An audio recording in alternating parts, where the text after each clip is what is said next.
Привет всем, дамы и господа, и добро пожаловать в рубрику обслуживания своего транспортного средства самостоятельно, своими руками, своими силами. Вы на канале Сергей Перетягин. И так меня зовут, для тех, кто меня не знает. Сегодня будет полезное видео не только для владельцев автомобилей Subaru, но и также других марок полноприводных автомобилей. Потому что в этом видео речь пойдет о замене масла в переднем и заднем дифференциалах. Стоит ли вообще менять эти масла, а если да, то каким пробегом? Какое масло использовать? Какие инструменты пригодятся для того, чтобы выкрутить пробки? Как именно происходит сама замена и как проще залить масло в редуктора? Об этом и обо всем другом мы поговорим в этом видео. Эту процедуру по замене масел в переднем и заднем редукторах я проведу на примере своего автомобиля Subaru Outback 2015 модельного года по прозвищу Кремень. В самой процедуре по замене этих масел в принципе нет ничего сложного. Открыть пробку, слить старое масло, закрутить пробку, залить новое свежее. Все, в принципе, на этом работа может быть закончена. Что касается субаровских автомобилей, которые передвигаются на трансмиссии бесступенчатого вариатора Linetronic, в основном TR580, это самая распространенная коробка, которая сейчас устанавливается практически на весь модельный ряд. Legacy, Forester, Outback, Impreza, даже XV. Бесступенчатые трансмиссии первого поколения имеют обозначение TR690. Устанавливались с 2009 по 2014 год на Subaru Legacy и Subaru Outback. У них технически другое решение, и некоторые пробки могут тоже отличаться, но принцип одинаков. Несмотря на простоту всей процедуры, неосведомленный человек, в том числе и сервисмен, могут наделать ошибок. Тем самым это приведет к выходу из строя не только переднего редуктора, но и бесступенчатые трансмиссии в целом. Я уже делал видео, в котором показывал, какие пробки за что отвечают в субаровской бесступенчатой трансмиссии Linetronic. И в комментариях я увидел, что очень многие благодарили, потому что собирались проделать уже такую процедуру, уже подходил пробег, и как раз вовремя нашли это видео, которое помогло избежать каких-то фатальных ошибок, которые очень неприятно было бы исправлять. Там очень много полезной и интересной информации, я не буду вдаваться. Кому интересно, посмотрите, ссылочка будет в описании. Возможно, это видео еще здесь будет в подсказке. Перед тем, как переодеться в рабочее и загнать машину в гараж, залезть в яму, давайте я вам быстренько расскажу и покажу, что же все-таки потребуется, если вы не захотите доверяться сомнительным сервисменам, а захотите все взять в свои руки. А понадобится нам немножко очистителя для тормозов или карбюратора для очистки наших пробок. Также использую такую металлическую щетку, очень удобно в труднодоступных местах ей. Ключи для откручивания пробок. Хотел бы заострить на этом особое внимание, потому что в каждом автомобиле пробки могут немного отличаться, и поэтому вам нужно будет узнать, какие именно у вас, и, соответственно, иметь или прикупить вот такие вот ключики. Потому что в случае Subaru XV я менял в заднем редукторе масло уже, там практически все пробки идут под внутренний шестигранник на 8 мм, даже задний редуктор. Единственная пробка, это слива масла с переднего редуктора, она идет вот такой звездочкой. Имеет обозначение T70. Но на Outback в заднем редукторе уже идут пробки под квадрат на 12-13 мм. То есть, получается, у меня купил вот такой вот ключик специальный. Хотя, в принципе, можно использовать в стандартных наборах. Вот на 1/2 идет такой квадрат. В принципе, им также можно выкрутить такие пробки. Просто там возможно будет небольшой люфт, потому что стандартная толщина таких квадратов 12-12,5 мм. Но именно у этого ключа она уже идет 13. Тем самым, получается, тут люфта уже быть не должно. Стоит такой ключ где-то 280 рублей, поэтому смотрите сами. Если будет желание, можно прикупить и им работать. Если нет, то в принципе подойдет и обычный квадрат, который есть во всех комплектах инструментах. На выкрученных пробках будут старые прокладки. Целесообразно заменить их на новые. Для этого лучше заказать заранее, потому что их никогда нет в наличии. Но если вдруг так получилось, что вам нужно срочно поменять масло, а новых прокладок нет, то в принципе, как практика показывает, можно очистить, зачистить старую и поставить. В принципе, проблем быть не должно. Но это делается не так часто, поэтому настоятельная рекомендация поставить все-таки новые прокладки на пробки. Ну и само масло. Вы можете использовать любое масло, которое вам только понравится. Мой выбор пал вот на марку Amsoil. Самое главное, это аббревиатура 75V90. У меня в передний дифференциал войдет где-то 1,2-1,3 литра, а в задний 0,8-0,9. Они в принципе всегда продаются либо по литру, либо вот как здесь 946 мл. То есть 2 баночек, в принципе, не хватит. Поэтому, ну, придется купить 3. Имейте в виду. Обязательно побольше приготовьте тряпочек и всякой ветоши, потому что масло имеет свойство растекаться. Лучше это вовремя сразу протирать, и потом и руки нужно будет протереть. Очень рекомендую. Слить старое масло с редуктора на самом деле не так уж и сложно. Но вот, чтобы запустить свежее, я использую вот такой вот замечательный шприц для масла. Специально купил для этого и буду пользоваться. Принцип крайне прост. Выкручивается по резьбе пробка, заливается сюда масло, закручивается, и, соответственно, шприц готов. Единственное то, что здесь в комплекте был только вот этот вот прозрачный шланг, и как только заливаешь масло, сразу начинает из него и вытекать. То есть я сюда попробовал колпачок какой-то вставить, потом просто затычку. Ну, решил вот из того, что было, из подручных средств, потому что масло стало протекать, сделал вот такой вот обычный краник на 1/2, переходнички и удлинил еще одной трубочкой. Тем самым получается больше маневренности. В любой момент могу повернуть, как мне надо, залить в любое отверстие. Так что отличный вариант придумал. Кому нравится, ставьте лайк. В принципе, пользуйтесь, да. Сделайте себе такой же, будет намного удобнее. Но если у вас такого шприца нет и, в принципе, не хочется приобретать, то вы можете в любой аптеке купить самый большой шприц и работать им. В принципе, тоже возможно, просто придется это сделать, ну, большее количество раз. И, кстати, вот мой шприц на 1000 мл, да, целый литр сюда входит. Я вот специально взял его побольше, потому что разница в цене была небольшая, и я подумал, как раз буду менять масло в вариаторе, там большой объем, просто и удобно будет это дело сделать. Но на самом деле его габариты настолько большие, вот он полуметровый, еще и шток вот этот вот вытаскивается. И получается, что, находясь в яме, мне трудно найти место, чтобы вот воспользоваться всем вот этим вот. Поэтому, если будете выбирать, моя рекомендация, берите наполовину, то есть 500 миллилитров. Да? Им намного проще и удобнее будет работать, но да, придется побольше раз вот проделать данную процедуру. Открыть, залить масло, закрыть. Но все равно им будет работать, мне кажется, попроще. Поэтому имейте в виду. И еще одно. Обязательно используйте перчатки. Вот я нашел такие замечательные. По-моему, в магазине все для сада и огорода. Многие скажут, да они какие-то, Серег, наверное, девчачьи немного. Ничего. Ничего в этом страшного нет. Внутри у них вот мягкая подкладочка. В них руки вот не мерзнут. И настолько прочные, что никакие растворители, очистители, масла не разъедают эту резину. Очень удобно пользоваться. Как я всегда и говорю, безопасность прежде всего. Кстати, они там продавались еще и розового цвета, поэтому это еще хороший вариант.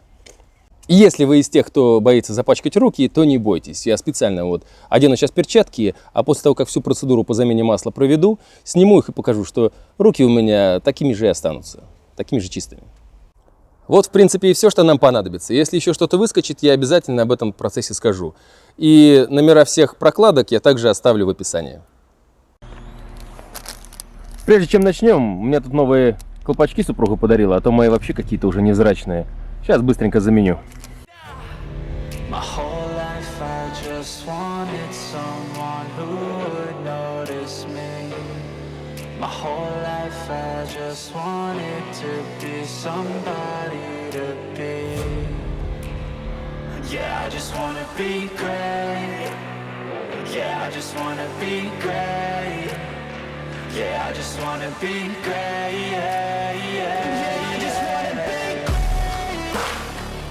Честно говоря, даже лучше смотрится, как будто чего-то не хватало, а теперь эта деталька появилась.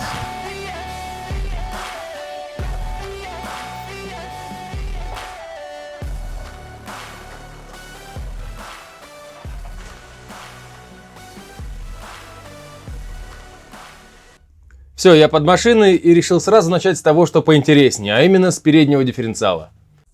Сейчас быстро снимем алюминиевую защиту, и я покажу все пробки.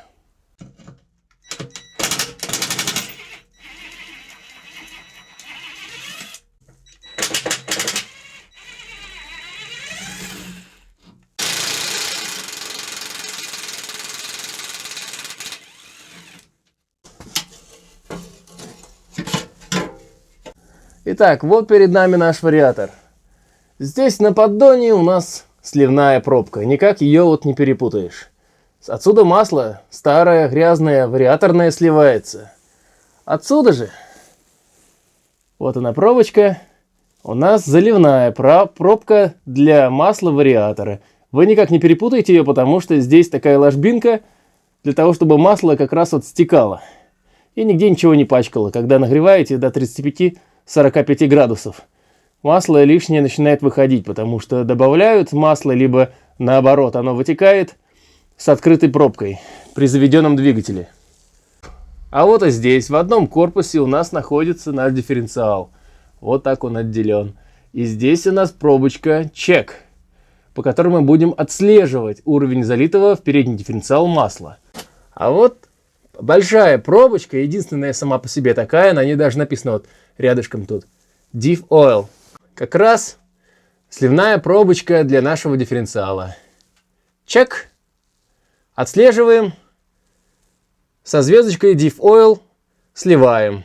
А где же наша пробочка для залива масла в передний дифференциал? Многие ошибочно думают, что она вот здесь. То есть большая пробочка находится рядышком, удобно к ней долезть, и вот якобы она находится как раз в том самом корпусе. На самом деле нет. Залив сюда масла, оно попадает непременно в вариаторную трансмиссию, и тем самым начинается беда. Масло должно быть залито в пробочку ровно наоборот. Пробка для заливки масла в передний дифференциал находится с правой стороны. То есть вы сидите за рулем, она получается прямо сразу под пассажиром, где вот правый шрус. Попытаюсь сейчас залезть туда. Кстати, а вон и патрубок слева конденсата. Его без ямы, в принципе, никогда и не найдешь. Тяжело ее показать. Очень удобно, кстати, когда снимаешь переднее колесо или хотя бы его выворачиваешь. Вот оно прям.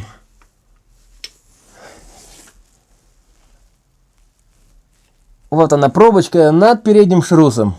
Самая большая. Итак, с пробками сейчас разобрались. Надеюсь, больше с ними проблем не возникнет. Сейчас срываем их и сливаем масло.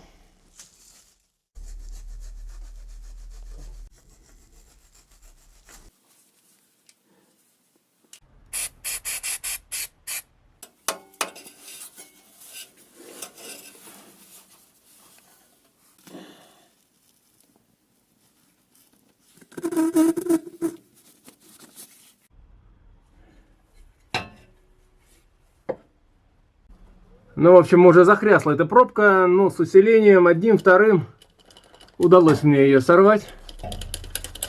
Хотел бы все, конечно, показать, но это просто невозможно. Просто невозможно. Вот так вот даже камера, ну, нигде не лезет. Все очень-очень близко, хотя, в принципе, здесь достаточно места вот для работы рукой. Так что, ну, в принципе, удобно придумали, ничего не хочу сказать. Единственное, что хочу сказать, что в XV такая процедура легче. Уж не знаю, что там изменили. В XV как-то и труба не там находится немножко, и поэтому кажется чуть больше места. Все, заливную выкрутил, теперь могу смело выкручивать сливную. Если сначала слить масло, а потом уже пытаться открутить заливную пробку, то можно встречь на ровном месте. Поэтому мой совет: всегда откручивайте сначала все заливные пробки, а уж потом сливные. Продолжаем. На крайний случай, конечно, можно попробовать залить масло через отверстие пробки чек, но это крайний случай.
Вот такое масло слилось с переднего редуктора.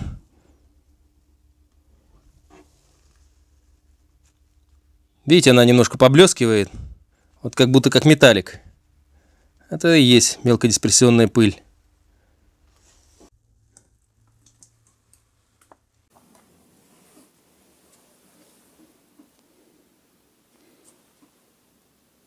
Ну вот на основной пробке с магнитом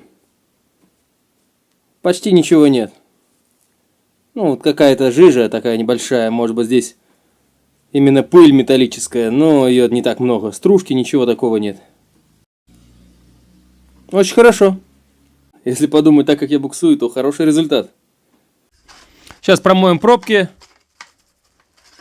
поставим новые прокладки и будет порядок.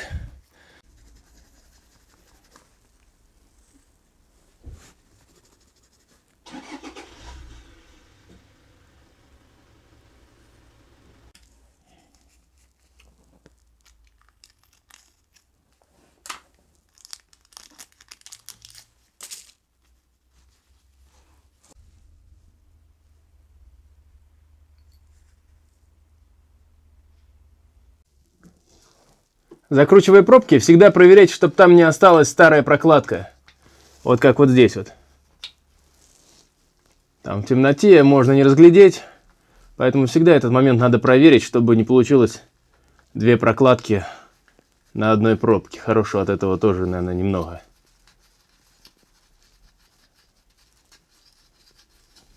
Все пробки имеют уровень затяжки 50 ньютонометров. И только вот это вот со звездочкой 70.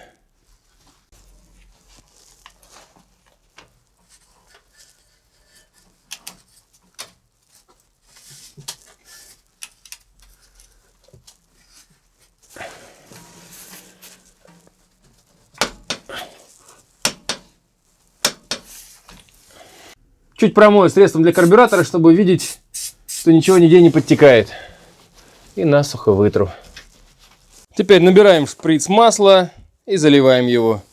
Я одной рукой не смогу это сделать, поэтому не смогу показать сам процесс заливки. Ну, я думаю, там все просто и каждый поймет. Я сделал единственное, что вот такую вот штучку, потому что в комплекте шла только одна трубочка вот эта вот прозрачная.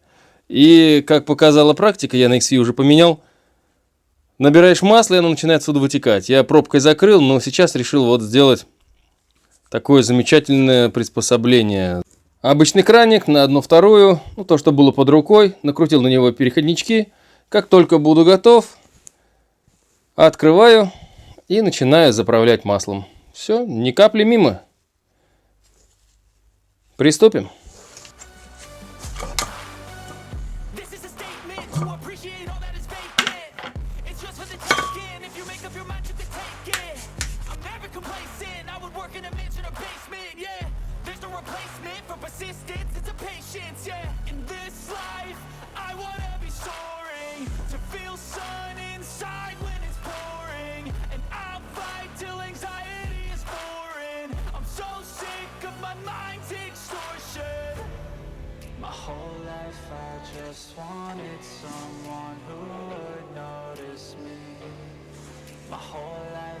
Окей, полилась.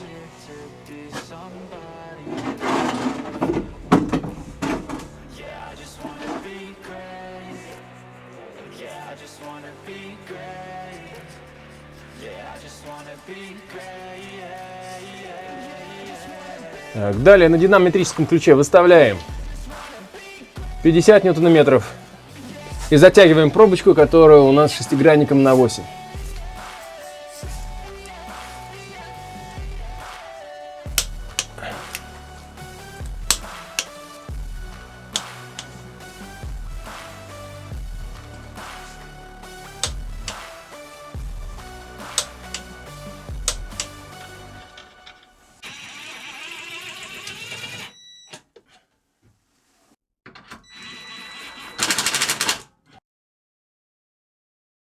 Все, машину загнал, так что давайте по-быстренькому ответим на вопрос, нужно ли менять масло в редукторах. Ну, конечно же, да.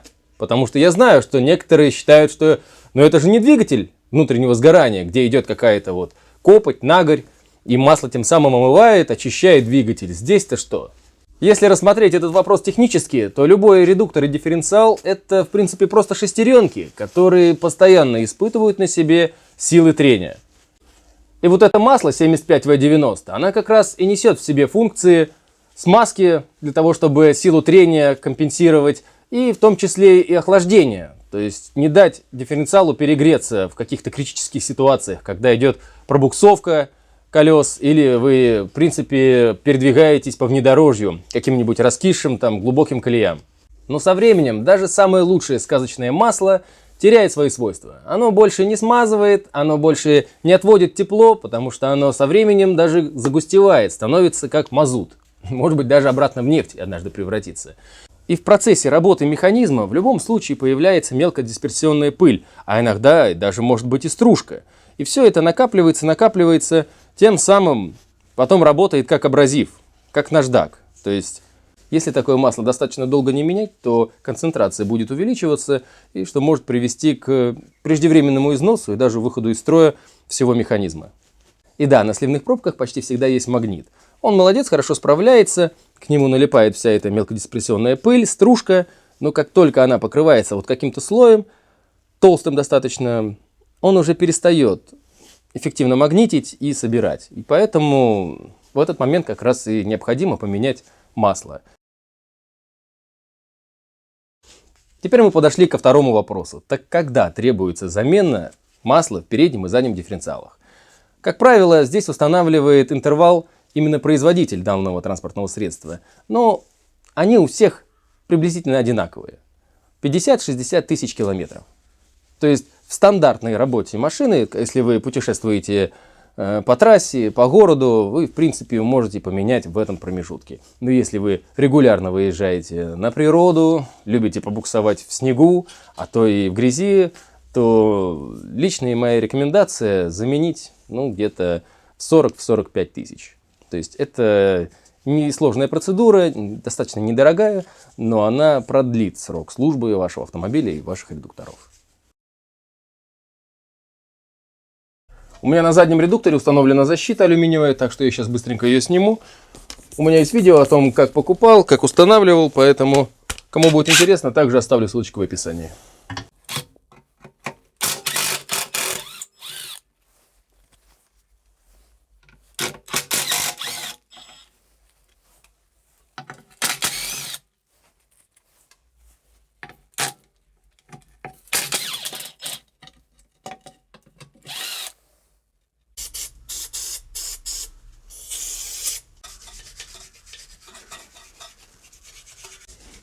Пробки, которые откручивают раз там 45, 50, 60 тысяч, очень часто закисают. Да еще их перетягивают. Ведь вот такие пробки, они все, в принципе, затягиваются на 50 ньютонометров. Лучше сразу зачистить от всякой грязи, пыли. В том числе можно даже пройтись водешкой, чтобы она откисла.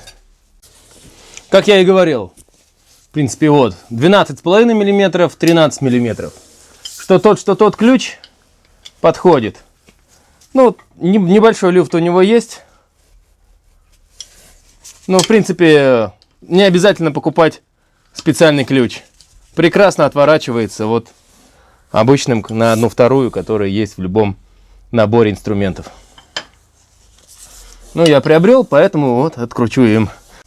Еще света подложу, чтобы все было видно. И, кстати, всегда откручивайте сначала вот кнопку залива, а только потом сливную. Чтобы не получилось, что вы открутили, слили, а по какой-то причине не смогли открутить и, соответственно, заправить туда масло, и уже не сможете эксплуатировать свой автомобиль.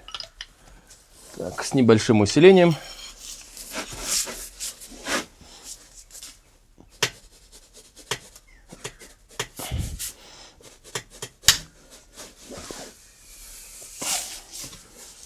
Кстати, что еще не сказал, машину нужно выставить по уровню. Я проверяю всегда, когда проделываю какие-то мероприятия. Беру уровень просто обычный, прикладываю к порогу и уже смотрю по нему. Если машина будет стоять неровно, то и масло мы зальем не по уровню. Оп. Маслица даже еще очень даже ничего. Ну и ладно.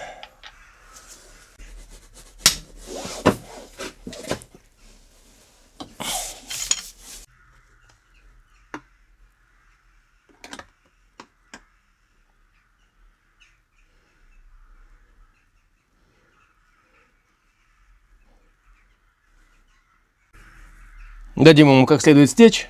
А также можно использовать фокус со шприцом. Сейчас покажу как. На пробке, конечно, есть вот какая-то вот мелкая дисперсия, но это прям вообще чуть-чуть. Никакой стружки, что не может не радовать. А все из-за того, что своевременное качественное обслуживание. Даже вообще удивлен. Если вы смотрели мое видео по замене масла в двигателе, то как раз помните вот этот шприц. Также можно его использовать и здесь.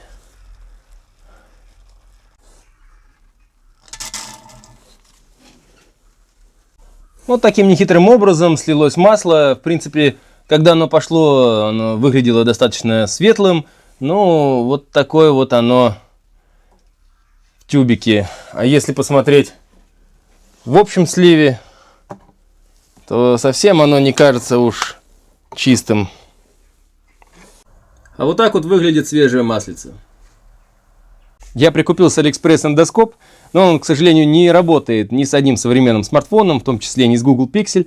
Поэтому я уже расстроился, открыл спор, деньги вернул. Ну а потом решил попробовать на Samsung Galaxy S3, и с ним он заработал. То есть тот старичок, с которым у меня работает MirrorLink, он как бы и здесь тоже заработал. Давайте так, чисто для интереса, просто заглянем в отверстие и посмотрим, что там, как творится. My whole life I just wanted someone who would notice me.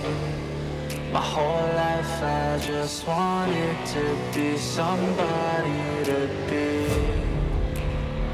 Yeah, I just wanna be great. Yeah, I just wanna be great. Yeah, I just wanna be great. Yeah, yeah, yeah. I just wanna be great. Yeah, I just wanna be great.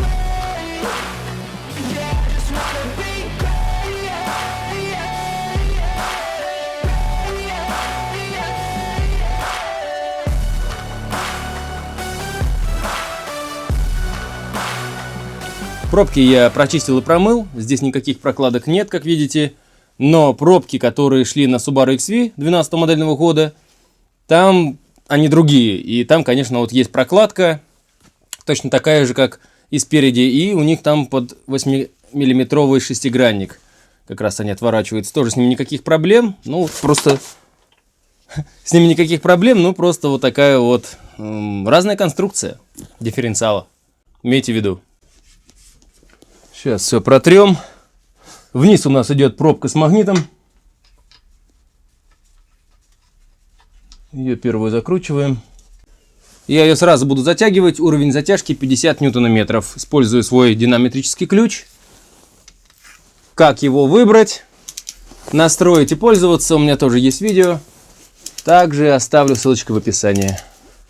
Очень полезная штука. Пользуйтесь.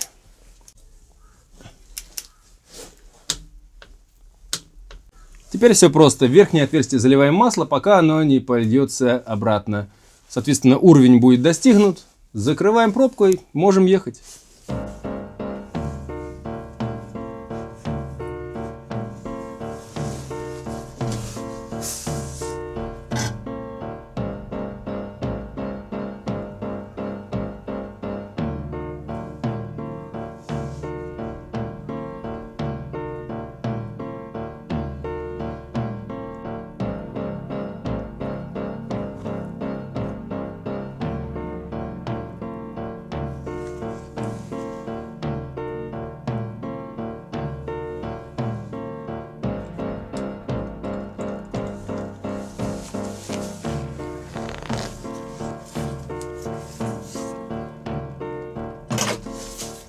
Все, можно закрывать верхнее отверстие и также затягивать на 50 ньютонометров нашим динамометрическим ключом. Или от руки, но не сильно, а то многие думают, что не дай бог пробка выкрутится в процессе движения. Ничего там не выкрутится. А вот в следующий раз сможете ли вы ее выкрутить, это вот большой вопрос.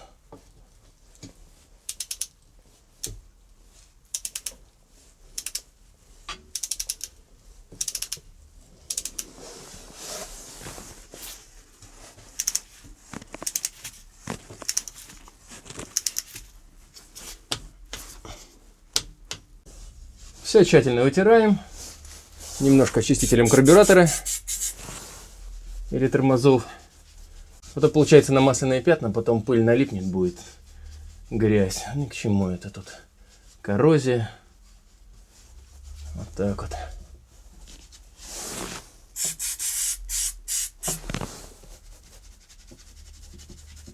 И собираем назад. Все готово. В принципе, простая процедура. Заснять ее даже тяжелее. Вы сами все видели, ничего сложного. Выкручиваем обе пробки, все сливается, закручиваем нижнюю. В верхнюю заправляем свежее масло, пока оно не польется наружу. Закручиваем ее, порядок. С передним дифференциалом, конечно, немножко поинтересней. Там можно ошибиться, какие где пробки. Но я надеюсь, что все показал, насколько мог. Поэтому проблем не должно уже возникнуть.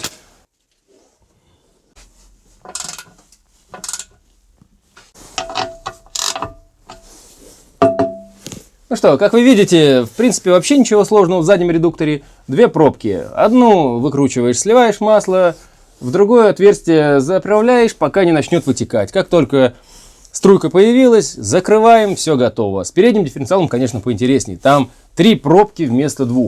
Одна на слив, другая на отслеживание уровня масла и одна на заправку свежего масла как раз над шрусом с правой стороны. То есть я надеюсь, что больше уже не будет никаких таких казусов, когда масло заливается не в те отверстия или вообще не заливается. Поэтому теперь вы знаете, как это делать. Делайте, не допускайте ошибок и не давайте допускать их своим сервисменам и, возможно, друзьям. Так что поделитесь этим видео, если узнаете, что они захотят поменять на Subaru с вариатором масло дифференциала. И если это видео было интересно и познавательно, поставьте ему палец кверху, подпишитесь на канал. С вами был Сергей Перетягин. Спасибо, что посмотрели это видео до конца. До новых встреч в эфире. Всего хорошего и пока. Как и обещал, снимая перчатку, сейчас покажу, насколько чистые руки. Используйте хорошие средства защиты, потому что безопасность прежде всего. И даже мыть не надо.